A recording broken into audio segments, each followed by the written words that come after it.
All right. If we want to move on. Yes, please. Okay. All right. Chiefs go to Oakland and take on the Raiders. Do you start Derek Carr in this game? Man, so the Chiefs defense the last 3 weeks, they're averaging 83 yards allowed on the ground, 217 passing yards, and only 1.6 touchdowns per week. Those are not numbers that you want to see at all if you're the Derek Carr owner going into this week. However, Justin Houston, as we have talked about, is a defense-changing player. I don't expect the Kansas City Chiefs to just fold with him out of the lineup. He's not been declared out, but he's very likely to be out. But I mean, he was out last week, so he was out for part of the game last week, right, and they gave up out. 3 touchdowns through the air to Tyrod Taylor, and their defense played much worse. The situation for the Chiefs does change tremendously if Houston does not play. That said, I would still play Carr regardless of Houston being in or out of the lineup. I know that the defensive numbers are staggering looking at the last 3 weeks, but Derek Carr has been great. And if he can get protection, which they have a pretty good pass blocking unit in Oakland, the secondary of the Chiefs can be exploited if you can get time. And with Amari Cooper and Michael Crabtree running the routes, I still believe in Derek Carr this week. Derek Carr, Drew Brees. Who would you start? Drew Brees at home against Carolina. Man. Derek Carr at home against Kansas City. I would play Derek Carr. I think he's got better weapons right now. Yeah, with Snead injured, I'm not. I lean and Carr. you have the biggest gap in your rankings where Carr is that far ahead of Drew Brees. You have Brees very low. So, good job. I got him back to back. You do? How about that? Yeah. So, okay, let's go ahead and talk about the running back position and the ever-changing Latavius Murray situation where I think owners feel a level of confidence in Murray that he is the running back, but not a level of confidence that he is going to give you something special. We have him at 24 as a consensus ranking this week against the Chiefs front. That puts him at the running back 2, very back end. You still start him unless you have somehow you have better options at this point, which it's possible with all the waiver wire presents that have been given out over the holiday season. Which I would start one of those guys like a Buck Allen, David Johnson, Thomas Rawls. I'm going to start all those guys over Latavius Murray this week. But if you got to play him, you got to play him. Yeah, one of the nice things about playing Latavius Murray is even when he's not playing well, he only had 28 yards 2 weeks ago. They come back this last week, and against a decent run D, they gave him the ball 22 times on the ground. But so how many yards did he get? Well, 59. I'm not saying that's what I'm saying. He's not running well. Give me but 22 carries any day. Yes, anytime. the opportunity to get there. And he also catches, he's had some games. He normally gets 1 reception a game, but he's had games with 7 and with 5 and with 3. So he can get involved in the passing game too. So while I don't like his upside, he's not a sexy RB1 type. He is, I think, okay to play here. All right, I'm going to give you some numbers.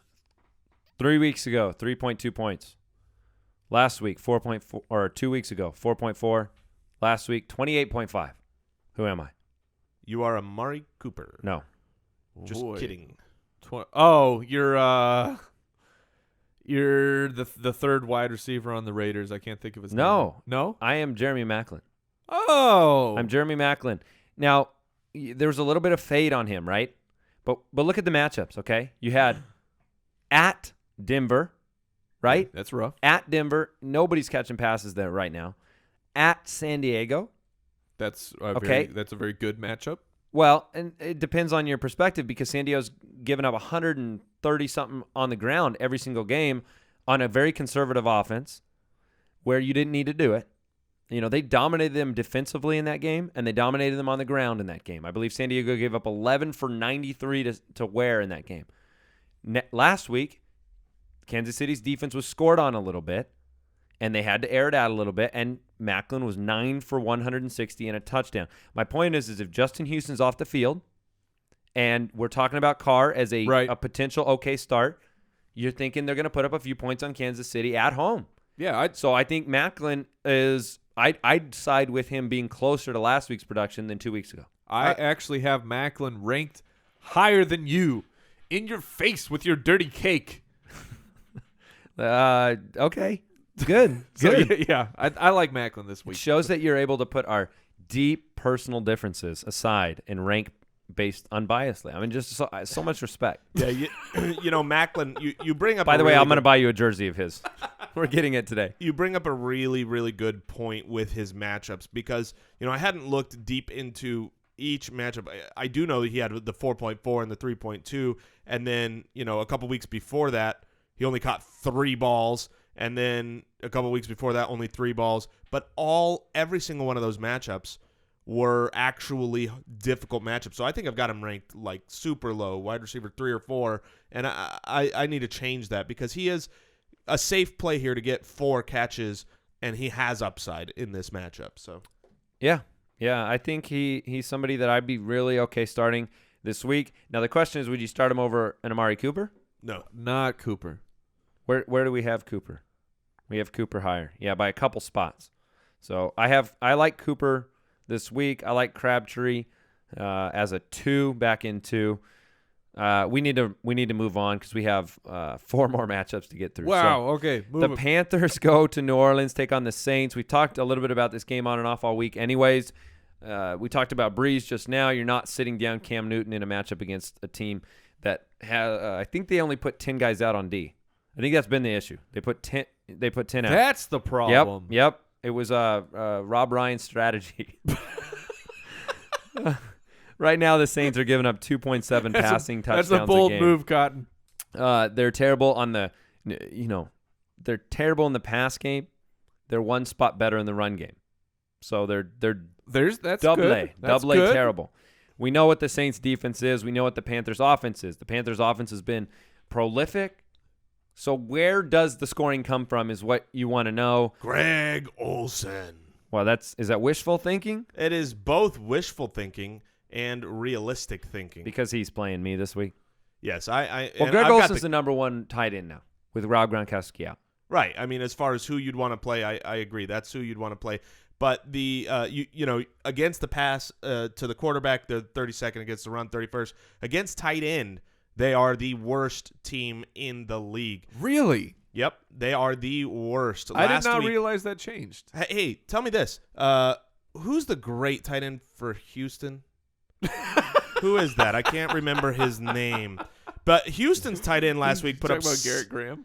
Ryan Griffin. Oh, Ryan Griffin. 6 for 92 and a touchdown. The week before, 2 touchdowns. The week before, 3 touchdowns. This is not through the air. This is just to the tight end.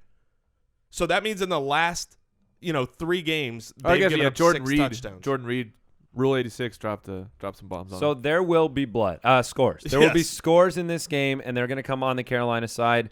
It is a divisional matchup, but I am not expecting the Saints to be in it in the end of this game. The Panthers' defense is really the reason why. They are on fire. That'd be the best way to put it. Stay in the flames with the Panthers' defense. Do not fear. No. Do not fear. There could be garbage time points. We've seen that a couple times this year. Andrew Luck had a bunch of them. Teams have come back on Carolina. I'm not lately though. Luke Kuechly, defensive player of the year. Defensive player of the week last week. 2 pick sixes for the Panthers defense. And the way that J.J. Watt was hitting Drew Brees last week. Yeah. The offensive line is not going to hold up in New Orleans. So that brings up the point. Who can you start in New Orleans? Mark Ingram. He's out there. You the have workload. to start him just because of the catches. What about Mr. Cooks? What about Brandin Cooks? I would prefer to sit him down if I could. I completely agree. He doesn't strike me as a guy like a Julio that I'm going to play against Josh Norman. Who can outsize Josh Norman. Exactly. Yeah, absolutely. So, all right, we're not going to linger here. You're starting those guys. I'm going to tell you right now, if you're in a deep league, 16-team league, or you're starting 3 running backs, I think Tolbert could get in the end zone in this game. Real quick, the only question I have, because I've had it a lot from people, you have to start. Those are boils. They're boils. Oh, they're not blisters. I thought they were boils. goiters. No, You don't. I don't think so. Pick a Carolina wide receiver. Do you Let's throw a dart, man. Devin Funchess. You'd take Devin Funchess over Ginn? Yeah. Over Ginn Jr.? Yeah. Funchess. I'd probably go Ginn Jr. Mike, tiebreak it. Kochery. All right, great. Now, Funchess is playing for other teams this week too, though, right? Always, every week. Remember That's that? a throwback. I know. All right, the Eagles get to play the Patriots in Foxborough. I'm sorry. That's an apology? Yeah, that's an apology for Well, for do that Eagles. a little bit better, would you? Eagles fans, I'm sorry that you have to play the New England Patriots this week. We've seen many touchdowns put up on your secondary over the last couple weeks, including a 5-burger from Matthew Stafford And Jameis Winston. and James. Not a good thing. Now, Hide your milk money, Philadelphia, Hide the kids. yeah. because everybody throwing touchdowns. so the wishful thinking Philadelphia Eagles fan says, hey, the weapons in New England, they're not there. We're going to come in. they don't need to be. We're going to upset them. No I more Chris Harper. I have breaking news, guys. I'm playing slot for the New England Patriots this week. Are you? Put me in your Put 'em fantasy in. lineup because I'm getting at least 3 touchdowns. The beard is in. All right, so what is there to say about this game? We expect Sam Bradford to be back and to play in this game. Is that correct? Yes, yeah, that is I would correct. think That's so. the latest we've heard. Not projecting great things from him. No. So the real relevance here is the DeMarco Murray owner, who's very discouraged and frustrated. The Patriots defense has been giving up more yards and touchdowns to the running back in successive weeks. That being said, Jason brought up the great point before the show. Last week they lost Dante Hightower in the middle of the game. That certainly didn't help when trying to stop C.J. Anderson and Ronnie Hillman and that Kubiak offense. So this week they're expecting to have Hightower back. DeMarco Murray looks like he's a guy running the wrong direction mentally and physically. I'm not very confident about DeMarco Murray. How about you guys? No, I'm not confident. I'm still going to start him just because of a volume-based thing. Well, like we just said about Latavius Murray, give me those carries. Give me that opportunity.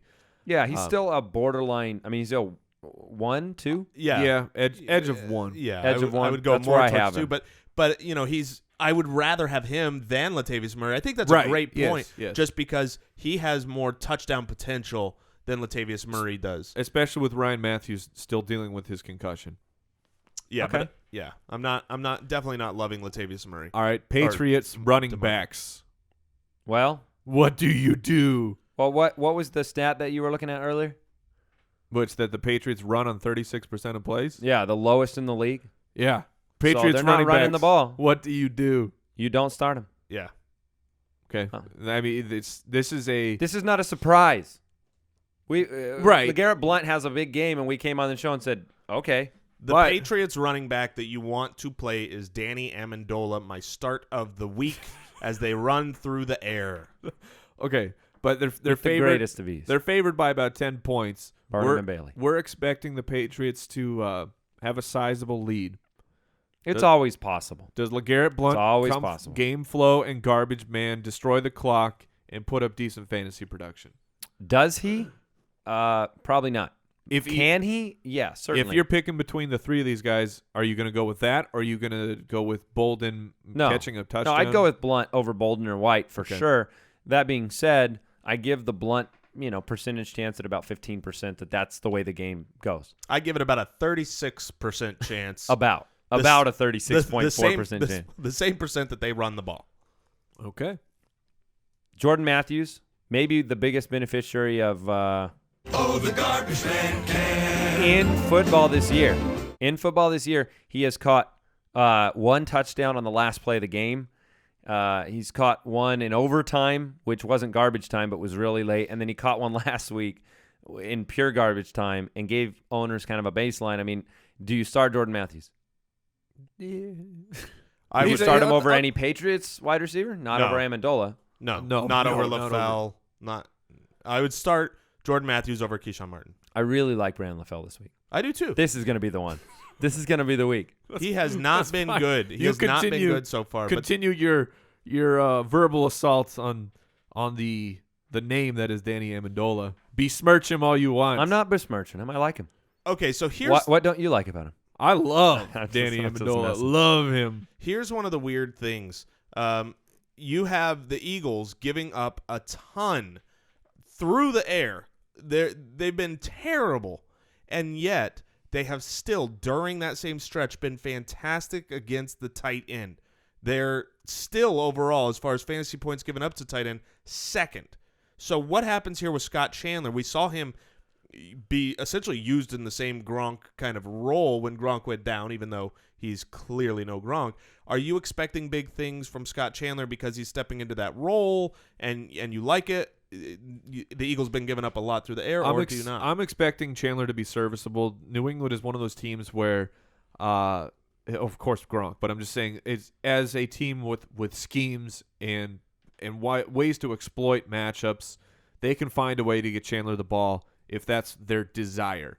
Now, I don't know if that's what they want because they're the Patriots, and they can do this where we are expecting Scott Chandler to jump in, block some, and get maybe 7 or 8 targets. He could have 2 targets. That's just the way that the Patriots go. Having said that, would I start Scott Chandler off of other guys that are on the waiver wire? Yes. I still have him as a low-end tight end 1, that a guy I would like to start. Yeah.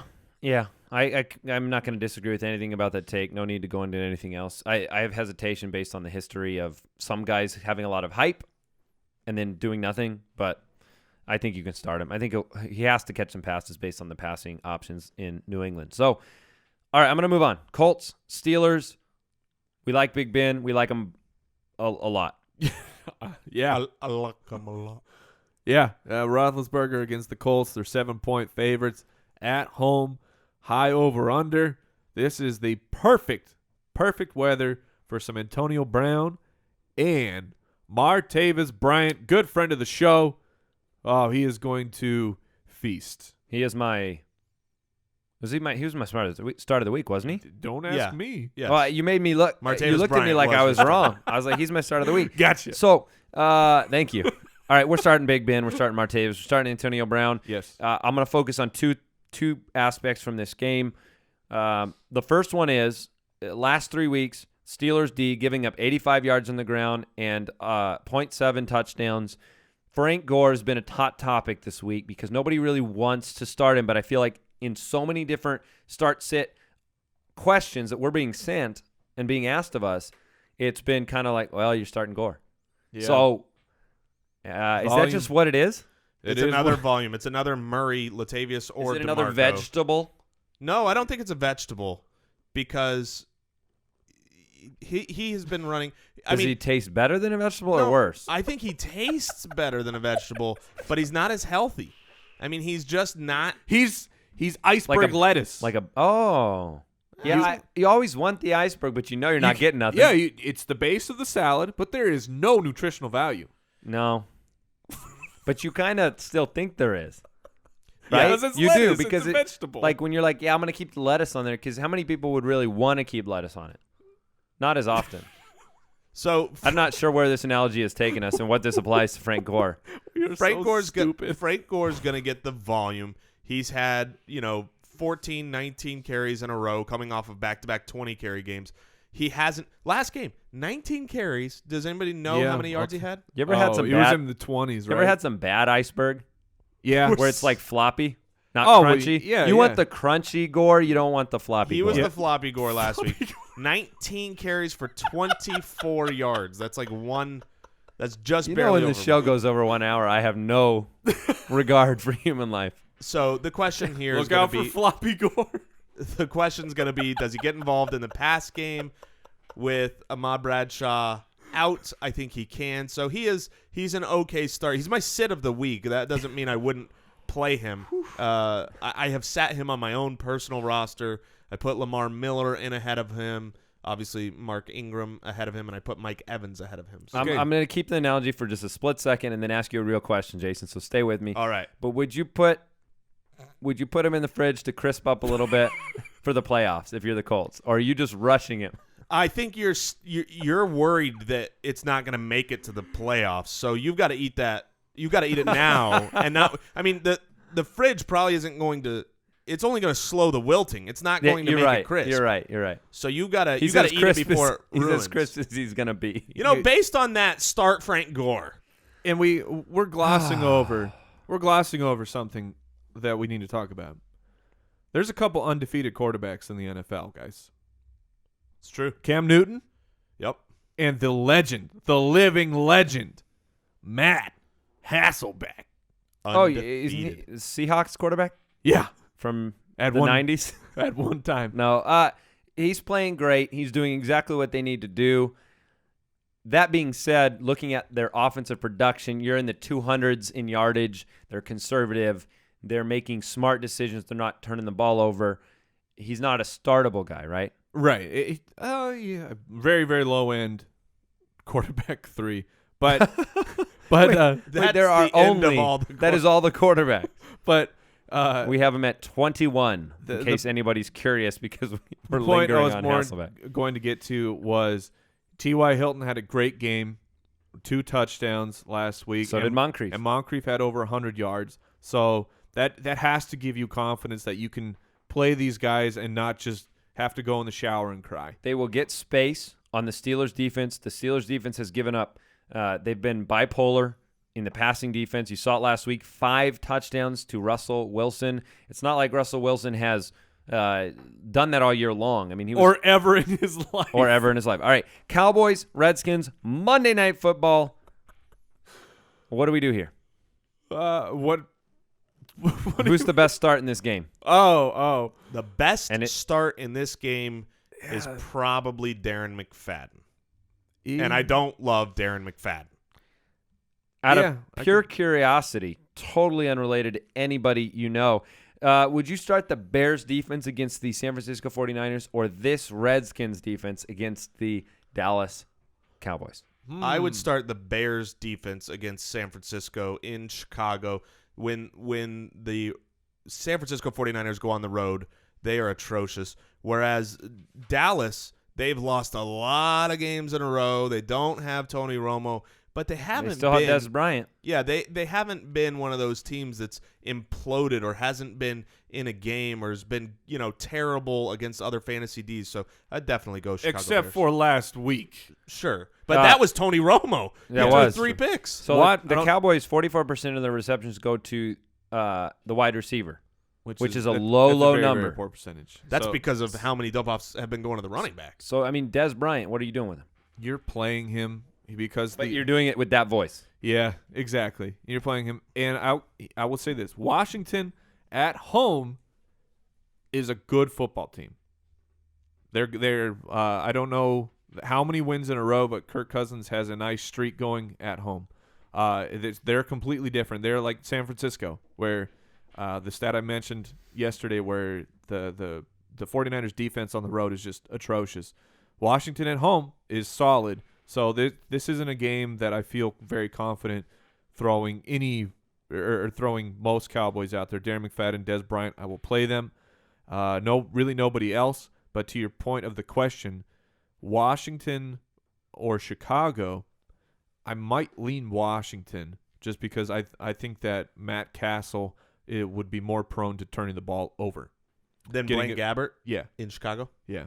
Yeah. I mean, want to say one thing though. I don't- signed the Bears. I'm playing the Bears against Jason. Okay. I don't think that Dez Bryant is necessarily startable. And I say that because his name is Dez Bryant. I field a lot of questions where people just assume the answer is, well, you have to start Dez because he's Dez. And I think the time has come, like, for instance, a great example. Someone was, like, asking between Dez and Allen Robinson. And they were like, I know I just have to start my studs, so I should put Dez in. And it's like, well, Allen Robinson is you're right. You have to start your studs. But that's Allen Robinson. So we can't get too attached to the name. I mean, Dez Bryant, he's a physical freak. He's talented. He can definitely catch a touchdown. We've got him. Me and Mike have him at 29. So, he's one of those flex type receivers. But if you've got 2 good wide receivers, don't be afraid, I would say, to, not roll Dez out there or being afraid to sit him if you have good options just because of his name. It's a good point. It's the kind of point that needs to be made. Otherwise, you end up starting Randall Cobb every game in the entire season. All right, we do not have time for Daily Dose today. We had some scheduling conflicts, so I apologize. We teased it. We normally have Chris Meany on the show. We didn't connect with him, but we are going to get his picks for the DFS starts of the week, and we're going to tweet those out today. And so stay tuned for that, Mike. Make sure that happens. What? Keep me accountable, bro. Yeah, I will. I'll give you his number. All right. Then I got it real quick. Dez Bryant, he has the one game over 100 yards. No other games has he surpassed 50 yards. yeah, but how many has he played? 4? 6. Really? Yeah. Okay.